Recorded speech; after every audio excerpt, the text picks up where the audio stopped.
3, 2, 1, and hello everybody. We are live again.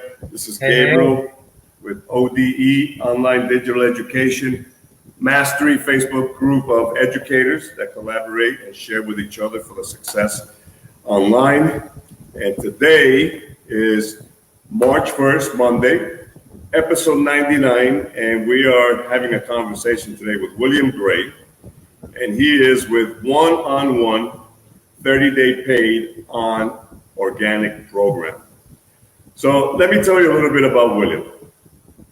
William helps high-ticket agencies and coaches to convey the true value of what they offer to get more clients asking to buy the offer. And he does this by optimizing the message behind your content strategy, copywriting, as well as the messages behind your conversations with others. He also specializes in organic marketing and copywriting. In his free time, William enjoys cooking, which is pretty cool because I love cooking too. And he cooks all kinds of dishes and working out in the gym. He's from the San Francisco Bay Area, and he has also lived in Canada. So today we are going to be discussing speaking to your ideal client's buying psychology to get more clients reaching out and save 80 plus hours a month of work. So everybody, welcome William. William Gray, thank you for being here today with us. And I'm happy to see you and happy to have you here. Yeah, you too, man. We're all ready to get started. Fantastic. You know, so what have you been up to today, man? Today, it's morning for me right now, 10:34. So I did a little meditation session and a little warm-up workout to get the blood going and get the energy going. There you go. I get that. I've been up since 4 o'clock in the morning because I teach my pre-dawn classes with kids in China. So, you know, I get that. So for me, I'm already 12 hours ahead of you in terms of, you know, getting it going and getting my blood flowing. So, you know, a lot of people talk about, you know, launching their online business, and a lot of them who do, they do copywriting, and then they get caught up, you know, with the psychology of their buyers and how to do messages and then doing content. And it becomes a whole big pot of so many things that a lot of people start to like get all confused and not sure what they're doing, you know? Mm-hmm. And you've been doing this for a while now. You've been doing this for about a year and a half, I believe you mentioned once. So yeah. You have a good grip on this, which is a beautiful thing. You know, what is your opinion on our current marketing content, on people's current marketing content? Like current content marketing in general, right? Sure, or whatever, you know, if you want to, let's get specific, we can get very specific too. But yes, in general. Yeah, in general, like a lot of like high ticket coaches and agencies, they've been in the space for like two years, 5 years, 8 years, and they're like talking a lot about their content, like what they do, what kind of services they offer. But a lot of their message is very vague. Like for example, I had one productivity coach. He was saying on his content, I help other businesses save more time. But that's very vague, right? I was reading all his content and posts. Right. He wasn't saying, like, after some conversation, I dug deeper into like what he does. But in the content and the posts, they didn't say. So like they didn't say he helps them optimize their sales teams and build out processes to hire and delegate. So the sales team can help save 10 to 20 hours per week. This one big outcome is a big main component when they're optimizing the content message. So a lot of advanced marketers and agencies, they're really vague in that area. Now, do you feel like they're being vague in this area because they're still going through a learning curve, or are these individuals that actually have an established, let's say, digital agency, and they just haven't realized that they've never done that before? They haven't focused on that particular detail. Yeah, they're definitely not on a learning phase. Like they're usually very established. They're probably generating like some range, 10K per month, 30K per month, and they know how to do the services. they just don't speak to their ideal client's buying psychology and convey what they do correctly. For example, like that productivity coach, he could have just said, "I help you automate and delegate your sales team, so you hire and save 10 to 20 hours per week." Just that one big outcome statement right there, slap into his content, and his content message is way better right after that. Yeah, I hear what you're saying. I remember, we had a conversation similar to this, and you looked at some of my content. You like what I write, and you actually gave me this correction as well. You gave me a good tip, and you told me, good content, but be a little more specific. Provide a step or two as to what you're doing when you're making an offer. That way, it becomes clearer to my audience that I'm not just saying, hey, I help teachers out. I'm saying I help teachers out because I help you accomplish this. I help you get this. You benefit from this. And it becomes more specific, and targeted to my audience. And they get to read it and say, oh, yeah, I get that now, And that was a very helpful tip. And, a lot of people, again, part of the learning curve, because to me, it's still part of a learning curve. I like what I'm doing, how I'm doing it, but I haven't been doing it as long as you or an established digital, agency, which is really interesting because I guess once you're established and you're earning 10, 30,000 a month online, you kind of lose focus of what your roots are, because now you're like, okay, I'm making money, so let's keep focusing on revenue generation, not on those fine, little details that can make a huge difference every month as well. So copywriting is huge, and having genuine or at least, some kind of authentic feel for somebody's copy or a personal copy is very important. What is your copywriting style? Well, my style is more about just conveying your value in the best way possible. A lot of styles, like big gurus, big coaches, they're saying, talk about your 3 general pillars for boosting productivity, for example, right? I've heard that. And then, 3 pillars, 4 don't pillars. explain your strategy. Don't release your information. But my strategy is to release everything, like all your information. So you separate yourself from all the other sea of experts out there who don't really show their true expertise. They don't really get prospects who already know that they can get results. They don't have that because they're just giving them. They're trying to hide their information, their strategies, right? So like what I teach many of my whoever asks me these type of questions, their partners, clients. I help them with this kind of philosophy that they should put everything out there and make sure like any of their leads and prospects see they're a true authority. They already see that you know exactly what to do because they see in your content message that you're listing out all the steps, why your steps work, how it solves the root issue. Like, it's all about conveying your authority in every aspect: content strategy, copywriting, conversation, social dynamics, interaction. So you're suggesting having full transparency is a lot better in the long run because you basically become unique in the sense that whatever community you serve, they already know what to expect from you, number one. And two, the only thing that you would have to worry about is if they actually like you and trust you enough to work with you after you gave them all the chips, after you provided all the information that they needed. Yeah, definitely. Like they already know what you offer. They already indoctrinated that they know that you're the one who can help them, and like you're the one who's speaking to exactly that type of ideal client. So that's what I mean when I say speak to your ideal client's buying psychology. It's showing them that you completely understand them.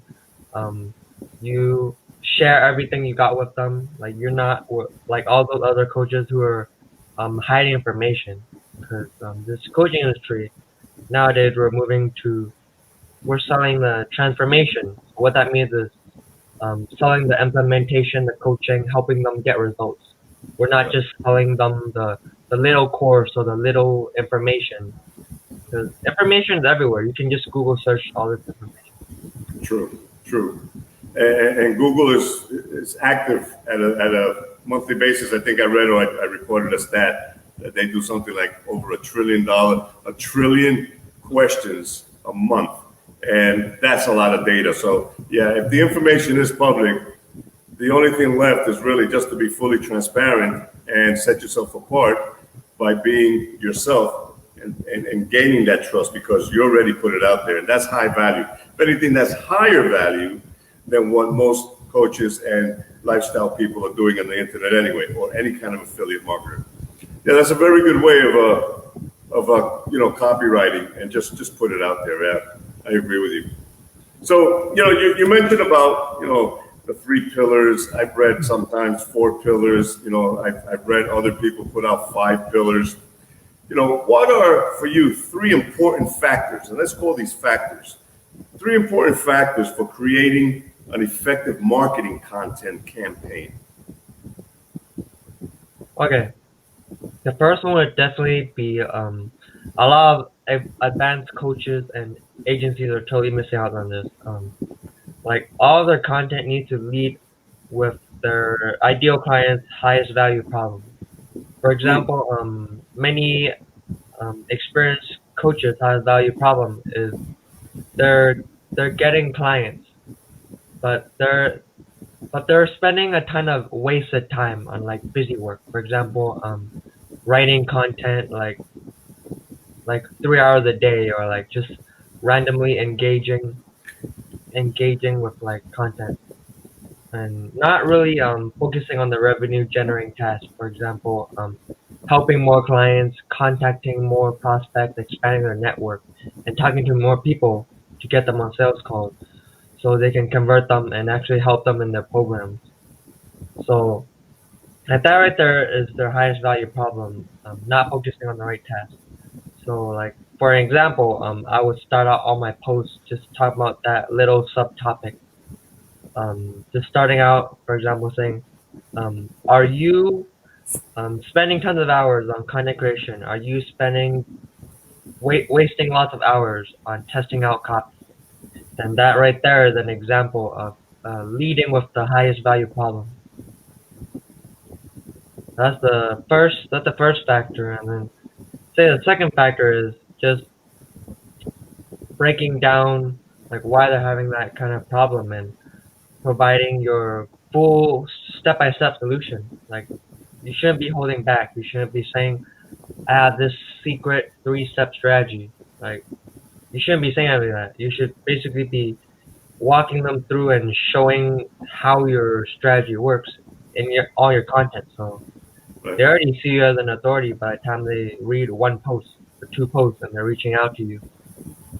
And the third component is really showing them the goal numbers. So what I mean by that is when you talk about your strategy, they read about it and they read how you do it, right? So they execute your strategy, and a goal number, for example, would be if you execute this lead gen strategy properly over a period of 10 days, you should get 2 to 3 pre-qualified leads reaching out to you. That right there is a goal number. So a lot of people won't be like, oh, thanks, Gabriel. You're a really cool expert. Instead, they'll say, they'll realize that your strategies can get more tangible results. And if they're not getting that kind of result, then yeah, of course they're gonna reach out to you. Gotcha. So it's as simple as, or if anything, is that it should be as simple as, but it's not as easy as stated from a lot of people. Identify the problem, provide the solutions to that problem, and then help your client implement their goals so that they can duplicate or at least achieve their success. Yeah. Is that correct? That sounds good, yeah.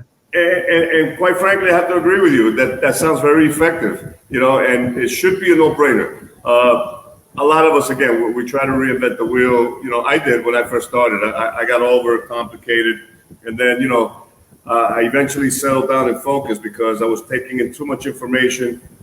But then I realized, okay, I need to focus on one thing, and I did. And I've been focusing on that one thing, growing my community, working with educators, and providing at least content, which you gave me that tip, make it a little more specific now, and I'm working on that. But I do see, and I have seen a lot of people who do get complicated. They want to reinvent the wheel, or for whatever reason, they fall off track, and they lose the real focus as to why they want to do this or why they're doing this.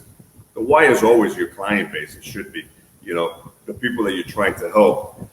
And identify, provide that solution, full transparency, and as long as you help them achieve their goals, your goals will be accomplished as well. And that's pretty much what it comes down to. So that makes all the sense in the world.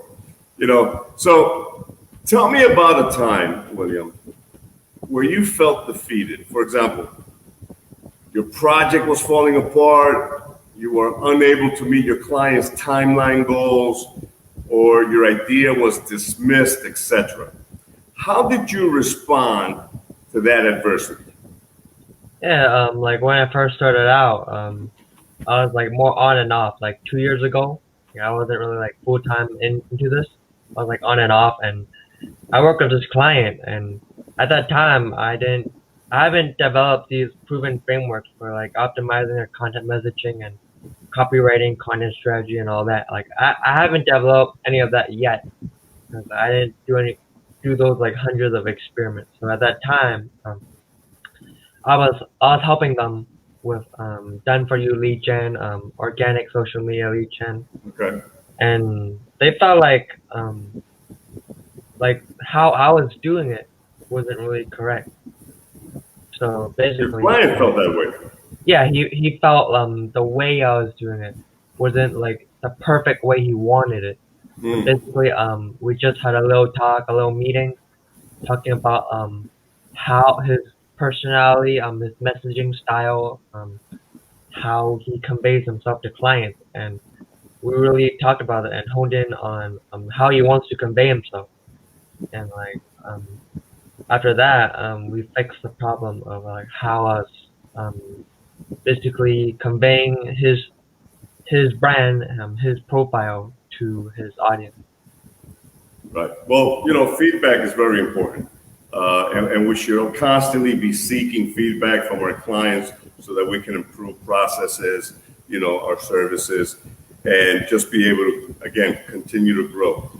Anybody who doesn't accept feedback is not going to grow. They're just going to get stymied, and they're going to have issues more than not, And I agree with you with that, So that's a very interesting way,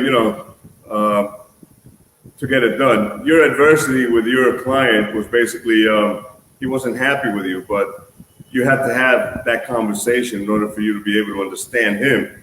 Because I'm going to assume that when he hired you, it was because you vibe together. There was something about you that he was like, yeah, I want to hire William. I like his style. But somewhere along the line, maybe the client failed to provide you some information to give you clarity. I mean, is that what started to cause the rift between both of you? Yeah, I thought it was more.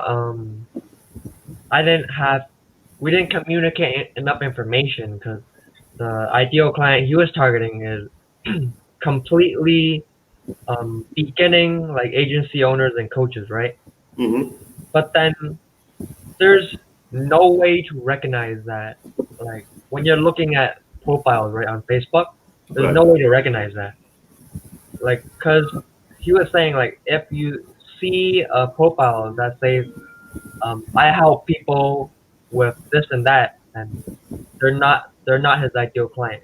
But then he wants me to connect and like talk to those new coaches and agencies. But then he doesn't want profiles that are optimized. So optimized saying telling other people that I help with this, I help with that, right? Right. But basically, there's no way you can actually recognize that kind of profile. Right. So after like I talked to him, and he realized there really is no way you can actually recognize that type of profile. Right. I agree what you're saying there. When I first started, my profile optimized, my first iteration was ambiguous.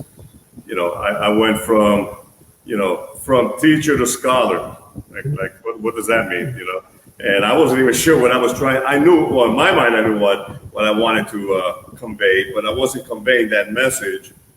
And anybody who would have seen that would have been like, okay, what does that mean?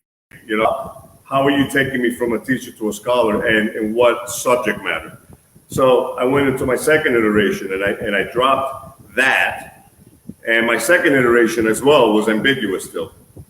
And since I became more specific, online digital education, it's not ambiguous because I actually tell people, I put it right here, building your teacher funnel so that you can start, grow, and earn using Facebook organically.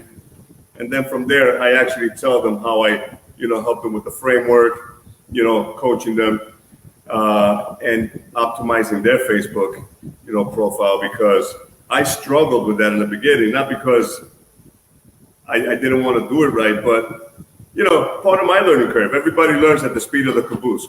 So eventually, people will get it right. The more specific you are in short sentences or short messages, the better it is for your profile. And I get that, and a lot of people don't. They think that, okay, putting my picture on the beach and having a Corona beer, that's going to convey my message. And that, again, you lose translation with that very quickly. And Yeah, people that get definitely turned. also factors into that content messaging. Like content messaging isn't just for your content. It Right. can be applied to your social dynamics, your profile funnel, your photos, how you look, how you talk to people. Yeah. Yeah. And if we don't do that, what happens? We lose customers, potential customers, because, we're just not doing it right. But yeah, I agree with you 100%. So, William, let's finalize with this question. Think about the most exciting and energizing aspect of your current position. What did you specifically enjoy about it, and why do you enjoy it? Like you're asking, what do I specifically enjoy when I'm helping clients? Is that what you're asking? Well, your current position is helping clients. So what aspect of it energizes you, excites you about helping your clients? What is it about that, what you do specifically, that you say, man, I'm going to rock it today with these clients? Well, it's actually nothing fancy, but I just like seeing them getting badass results, like mind-blowing results, big transformation, because a lot of their content messaging is not very clear. They're getting burnout because they're bringing lots of leads that see their vague messaging in their content, and those leads are not converting, and they're wasting hundreds of hours like talking on sales calls with like leads that don't see their true authorities. So like just making that transformation to super optimized content messaging and um, launch sequence, copywriting, like they're like once they get that 2 to 3 pre-qualified leads per day, and that big transformation, I'm just really excited about that. It is exciting. It sounds exciting too. I agree. I have to agree with that. Anybody would. It is a transformation. And what we do in different niches is exactly that. We help people transform, transition. The way I say it in my community is I help teachers transition from teacher to teacherpreneur. That's a whole different mindset. You could be an educator in a school district, and it's not the same thing as working by yourself, while creating an educational niche and then selling that niche to your clients, whether it's another colleague or college students or, just a mom, with kids at home and she wants to do homeschooling. So it is a transition, it's a transformation, and it's a nice thing. It's exciting to see your clients become exactly what you promote, as a business. I think you do great stuff, man. I really do. You and I have been, on each other's friends list for a while. It's just recently that we're starting to talk with each other a little bit more. And I get it. You become busy. You've been busy. And I've been just very inundated with getting my community going and putting my message out there. But getting to know you at this level now really helps me also understand what you do and why it's so valuable. And this does provide value to my community as well. And, I urge everybody to listen because this is important stuff. You are being fully transparent and honest. And this is why you also, get the big clients. And people love what you do. I'm sure teachers are going to love exactly what I do as well as I guide them through this transition period. So if anybody wants to reach out to William, and you should, you can visit him on his Facebook community, Organic Marketing Systems and Content Messaging. He's going to help you shave off 80 hours worth of all the hard work that you do without realizing that you're doing that. The whole idea is to have a life-work balance, not a work-life balance. A lot of people still work like they work, at the office, 80 hours a week and 20 hours of life. It should be the other way around. We want to work 20 hours a week and have 80 hours of life because we're earning better money. And that's the way to do it. So William can be found on Facebook in groups, automated sales. Write it down, send us a hashtag. You want his link, let me know. I'd be more than happy to provide it for you. Or if you know how to get in contact with William directly, please do. This is the reason why we do these lives, so that my guests can get the exposure, the additional exposure that they deserve for the good work that they do. Ethical, high-value work. William, is there anything else that you want to tell the audience or anybody out there who's listening? Yeah, I've shared a ton of detailed feedback and value on this call about optimize your content strategy, optimizing your content messaging. I'd like to see everybody in this community, everybody who's seeing this video, implement all this feedback and specific value on optimizing content messaging and see how your results, see the transformation. Tell me about it. I'd like to hear more. Fantastic. All righty, so this is Gabriel signing out with William Gray with ODE, Online Digital Education Mastery, Facebook community of teachers that collaborate with teachers. We share information so that everybody can succeed, and we're fully transparent, which is why we do what we do. No reason to hide it, folks. We put it out there because building trust in our communities is more important than not trusting us, This is very important stuff. So thank you very much for everybody. This is Monday, March 1st. This was episode 99 with William Gray. Thank you, William. I look forward to having another conversation with you live this year. Everybody, thank you very much. Bye-bye.